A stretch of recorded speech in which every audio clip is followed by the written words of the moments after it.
Good evening, everyone. Welcome to another episode of On Deck here on FTSN. I'm Russ Morgan. Hopefully, everybody's having a great night. September 3rd, we got about a month left of baseball. Probably about 28 games. Got some good, tight MLB races. Let me pull up my standings real. Some tight races going on right now. Pulling up my standings real quick. I thought I had it up. That was pretty dumb of me not having it all geared up before we started. But got a lot of tight races going on, a lot of good games.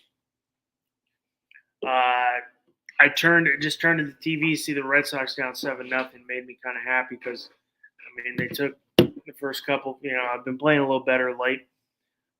So down 7-0, but that's early. Yankees beat Houston last night. Thank God. I was predicting a sweep. So I'm happy they got the first game against Houston. And obviously the big news last night is the Framber Valdez, crossing his catcher up and just drilling him in the lower part chest protector there. And kind of a dick move, but it is what it is, He got pissed because he got called off, and then he gave up the Boomba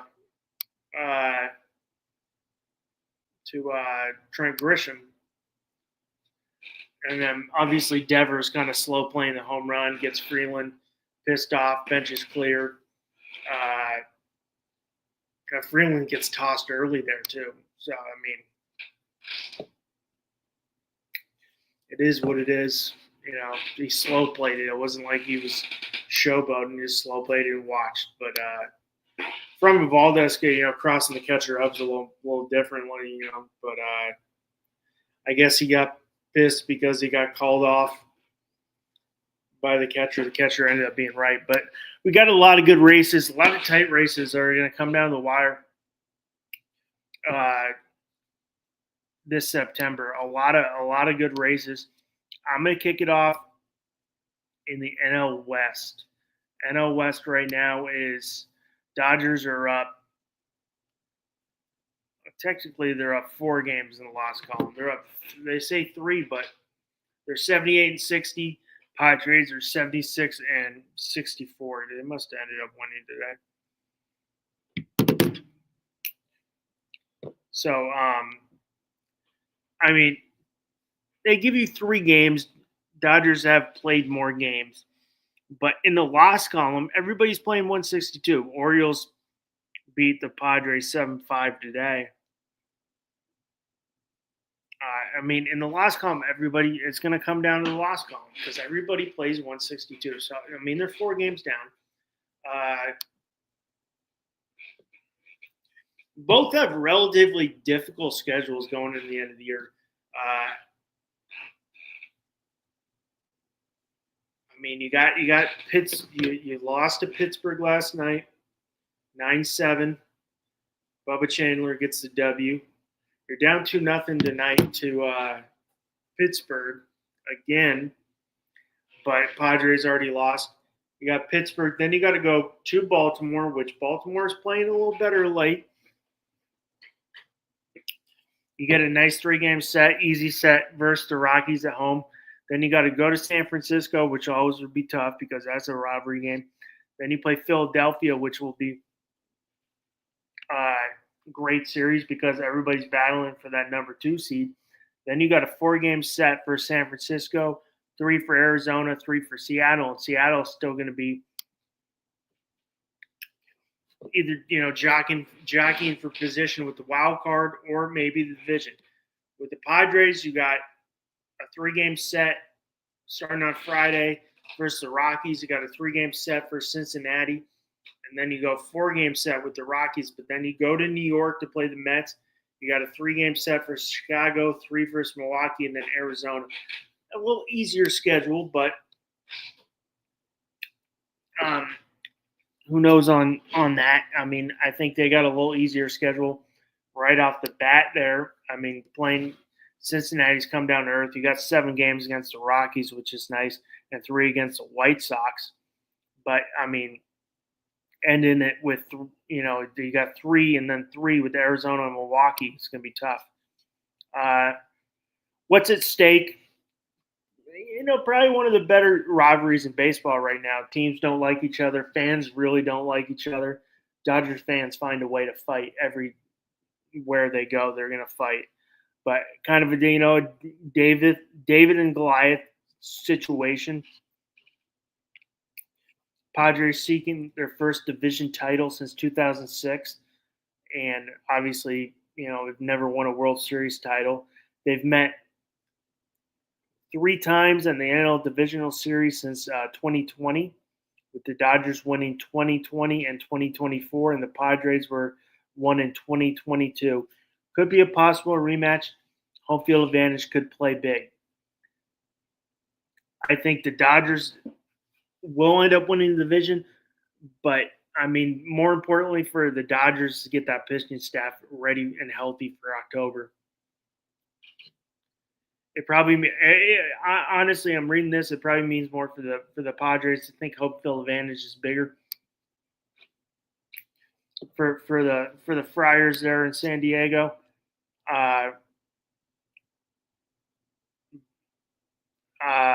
But I don't know. Somehow, I wish we had one more series. Dodgers Padres. Dodgers pitching staff's got to get healthy. Blake Snell's been a notable second half pitcher. His career ERA in the second half is 2.54 since returning from the injury list in August, but he hasn't been quite as dominant as in the past. On the Padres side, you got to get healthy. You got to get Jackson Merrill back. Ramon Laureano has looked phenomenal. Great pickup by A.J. Preller at the deadline, picking up Laureano from the Orioles, who has been the team's best hitter since the trade deadline. He's batting 305, 354 on base, 581 slugging with 7 home runs and 23 RBIs in 28 games. He's keeping the August offense afloat in August is Manny Machado and Tatis struggle. Each hit a home run. I've only hit 1 home run last month. Jackson Merrill injury list. Laureano's production has been great, but Padres need more from those big guys.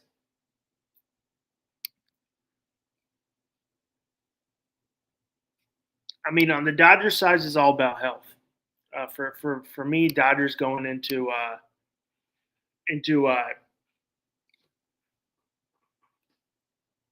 a series is all about that pitching health, where you don't know what you're going to get from Ohtani. Yes, he's as a starter, he's been lengthening his outings longer, getting into 4 outings, but you don't know what you're going to get from him. 4 innings, excuse me.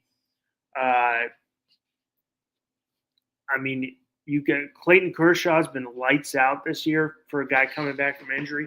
9-2, 93 in the third innings pitched. He's got a 3.28 ERA, but can you rely on an older Kershaw with a lot of injury history in the playoffs? Glasnow and Blake Snell, both injury history. Blake Snell, obviously the big signing this offseason. And, his last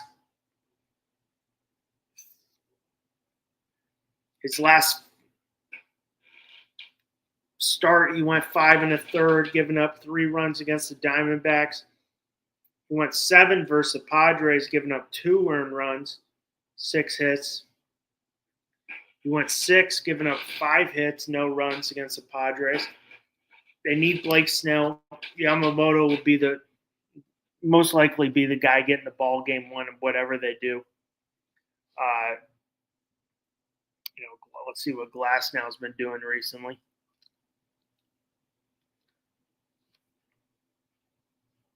I mean, Glasnow went 7 versus the Diamondbacks on the 30th. He went 4 versus the Padres on the 23rd. Went 5 versus the Padres. So he's got to lengthen himself a little bit.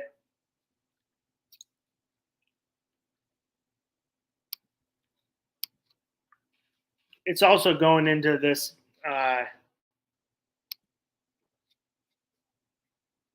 There's in the NL. There's definitely a heavy.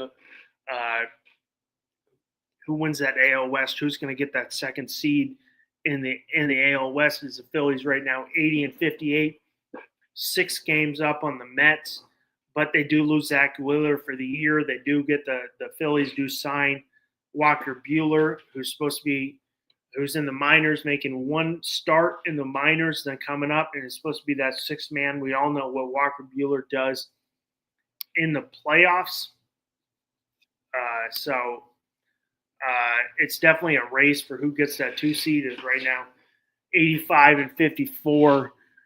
Brewers best record in baseball. Also a team, as a pure baseball fan, this is a pure baseball team. Pat Murphy, tough, hard-nosed manager, isn't afraid to get after his players. They play smaller baseball,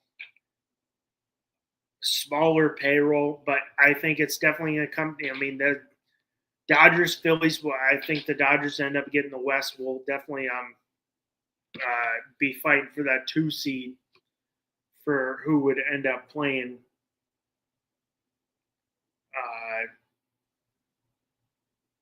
The Dodgers probably don't want to play.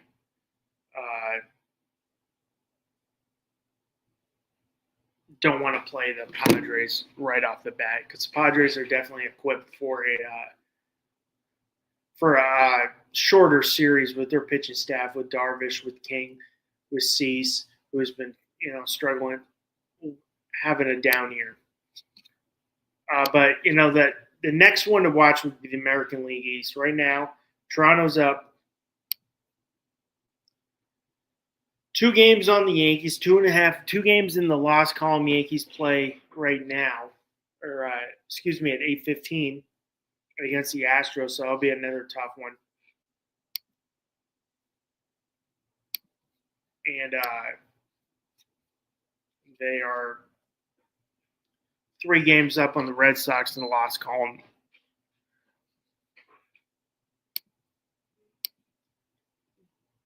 Excuse me, I'm trying to pull up their remaining schedules. But it's definitely, it's been a wild division race. I didn't pick the Blue Jays to be this good. They were 8 games back in late May when they fell under 500, and now hold first place since July 3rd. The Yankees fell as many as 6 games back in August before cleaning it up versus the beating up on poorer teams, Nationals, White Sox. Could have used that sweep. The Red Sox were 41-44 on June 30th, but only the Brewers have a better record since that date. The Yankees have a plus 134 run differential, where it's plus 56 for the Blue Jays and plus 102 for the Red Sox here. You're wondering why. However, Yankees are 5-8 in extra inning games. Blue Jays 8-4, and played well against Toronto. Boston's 5-15. Series to watch. There's some good series. There's a lot. Yeah, I will say in the AL East, they did it. They set it up nice because there's some really good series left for AL East contention. Not like we have in the NL West where we got Blue Jays at Yankees. We got Red Sox, Blue Jays on September 23rd. We got Yankees, Red Sox on the 12th through the 14th. All 3 series have already been clinched. The Blue Jays have it over the Yankees, and Red Sox. The Red Sox have head-to-head over the Yankees. So Yankees are on the short end of that. Players to watch for the Blue Jays. I really want to see what Shane Bieber does. Since he came up, I think that's a guy to watch. That big trade deadline acquisition, Cy Young guy. For the Yankees, Judge has got to keep on going. See what Judge's stats. He was down. After a really hot start, he was down. He's down to 325. Cody Bellinger's I'm mad as a Yankees fan. I love Cody Bellinger. I love what he brings to the Yankees, but I think his year, the year Bellinger's having, he's pricing himself out of. He's not going to opt back in. He's pricing himself out. He's going to opt out and try to get another contract. And relatively young.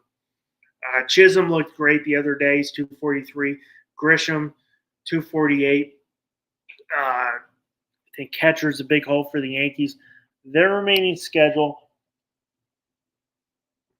minus the two AL East series.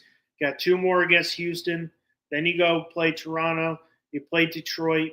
You got three against Boston, three against the Twins. You got a 4 set against Baltimore. You got a 3 set against Chicago and a 3 set against Baltimore. It's going to be tough for the Yankees. So hopefully they can hold on to that one wild card spot, that top wild card spot. But it's going to be tough because I know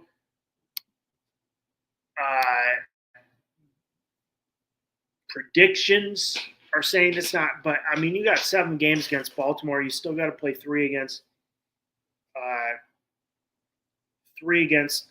the Red Sox and Toronto. It's going to be tough.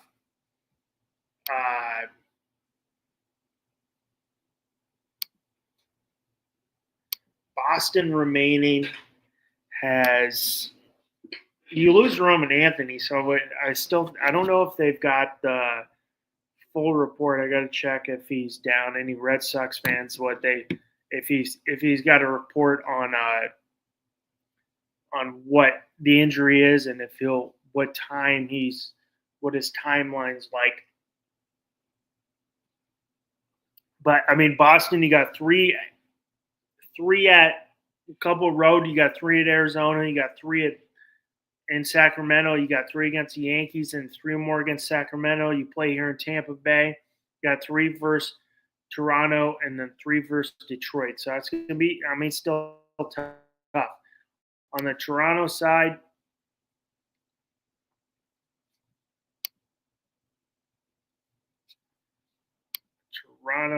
you got Red Sox, you got Yankees still. What do they got remaining? Toronto plays the Yankees this weekend. Then you got Houston, you got Baltimore, 4 against Tampa Bay, 3 against Kansas City, 3 Boston. You end the year at Kansas City. So I think Toronto's probably got the still a tough schedule, but I think they got the back half's going to get them there. A player to watch. I mean, I think the Red Sox are cruising nice. They're not a super tough schedule, but Roman Anthony was having a great year for a rookie. What his injury is going to be like?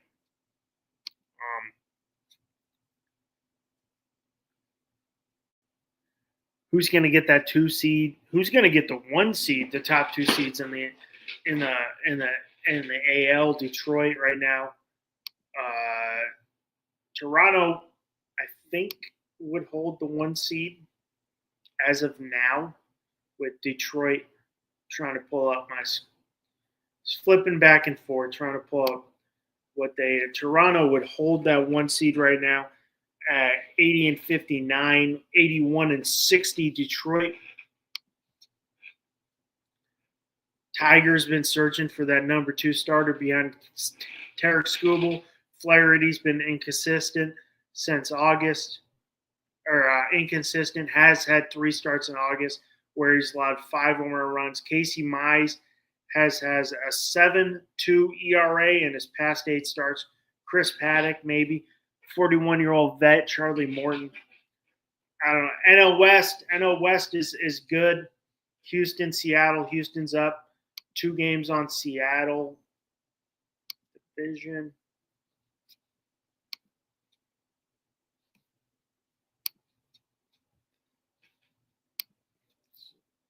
Right now, 3 games up and 3 games up on Seattle. Houston playing the Yankees today. Mariners haven't won a division title since that 116 win season in 2001. The Mariners, some weird series to watch, and that one Mariners Astros on September 19th, tied 5-5, so that could be a tiebreaker if they come close. So far, the winner gets the crucial tiebreaker. The Mariners have lost 5 consecutive road series. They're 1-6-1. They've split 4-game series in the past 8. The Astros managed to keep a grip on the first place despite going 12-13 in July and 13-15 in August.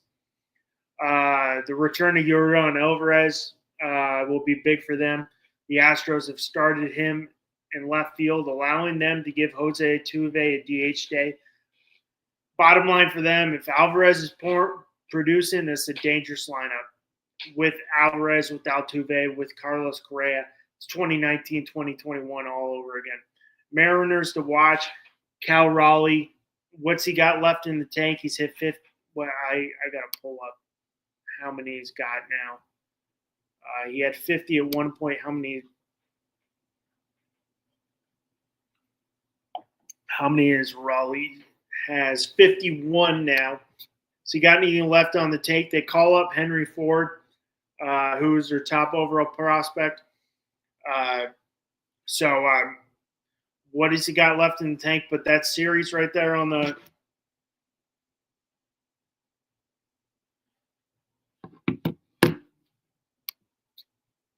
(19th to 21st) is where he's watching.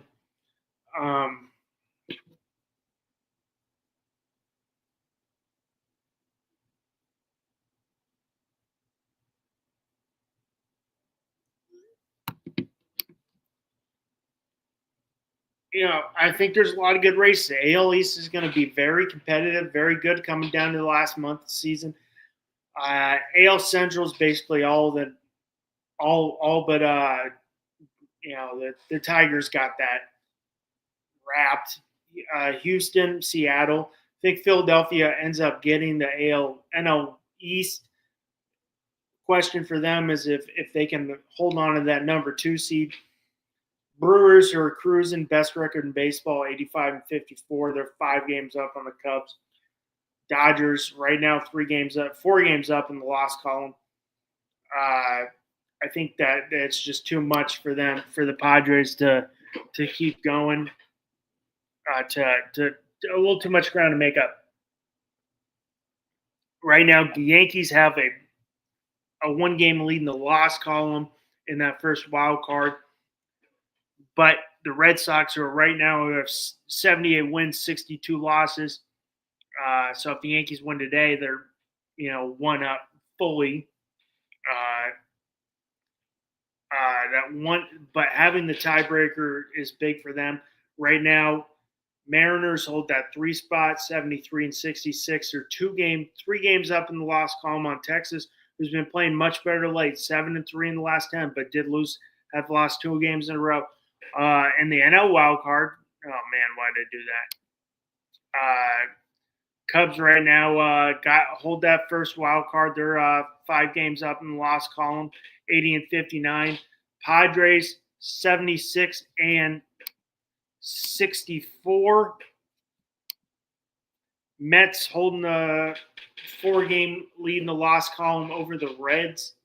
I think they got that held up, but I mean, if we're looking at that, we could see some really good matchups in that opening week, October. If I see Dodgers Padres, I'd rather see a nice 7-game series of that.